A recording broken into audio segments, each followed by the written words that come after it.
PSL এখন অবসরপ্রাপ্ত খেলোয়াড়দের লিগ। যে সমস্ত খেলোয়াড়রা আইপিএলে দল পাবে না বা বিক্রি হবে না তারাই এখন পিএসএল খেলতে আসে। এই কথাটি আমি বলছি না, এই কথাটি বলছে পাকিস্তানের প্রাক্তন ক্রিকেটার আহমেদ শেহজাদ। একবার ভাবুন যে এই কথাটি সে কেন বলল। কেননা দেখুন, কিছুদিন ধরেই ফেসবুকে বেশ ভাইরাল হচ্ছে এবং বিভিন্ন জায়গায় ভাইরাল হচ্ছে, সেটা কি ফ্যাব ডুপ্লেসিস, যে কিনা আইপিএলকে ছেড়ে দিয়ে পিএসএল খেলবে। কেন সে পিএসএল খেলবে জানেন? 3 বছরের জন্য একটি টিমের থেকে তিনি ক্যাপ্টেন্সির উপহার পেয়েছেন এবং 3 বছর তাকে চুক্তিবদ্ধ করবে পিএসএল, বলে দিয়েছে।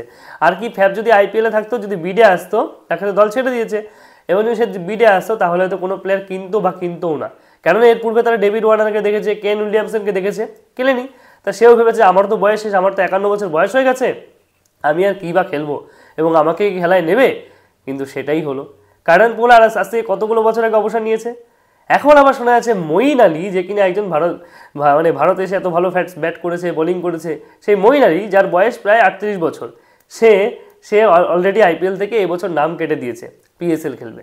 এবং এটা নিয়ে কিন্তু পাকিস্তানে বড় বড় হেডলাইন হচ্ছে, আইপিএল ছেড়ে পিএসএলে আসছে ফ্যাব ডুপ্লেসিস, আইপিএল ছেড়ে মঈন আলী আসছে পিএসএল খেলতে। মানে পিএসএল এর দাম বিশাল বেড়ে গেছে, এইরকমভাবে প্রচার করছে পাকিস্তানের মিডিয়া, এবং বিশেষ করে কিছু বাংলাদেশের মিডিয়াও কিন্তু এটা প্রচার করে যাচ্ছে।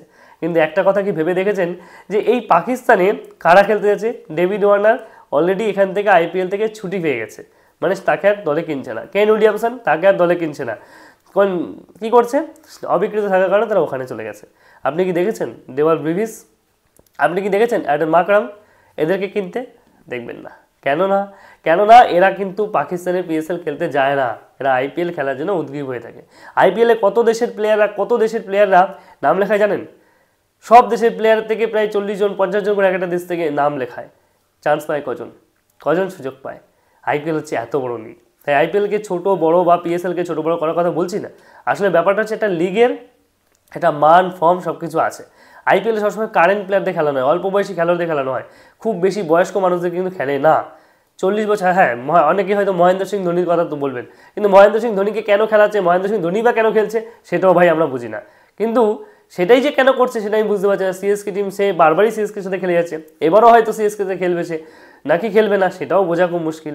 অবসরটা আসলে কবে হবে সেটা বুঝতে পারছি না। কিন্তু মহেন্দ্র সিং ধোনি বিকল্প তাছাড়া আর কেউই কিন্তু এরকমভাবে নেই। আপনারা কি বলবেন?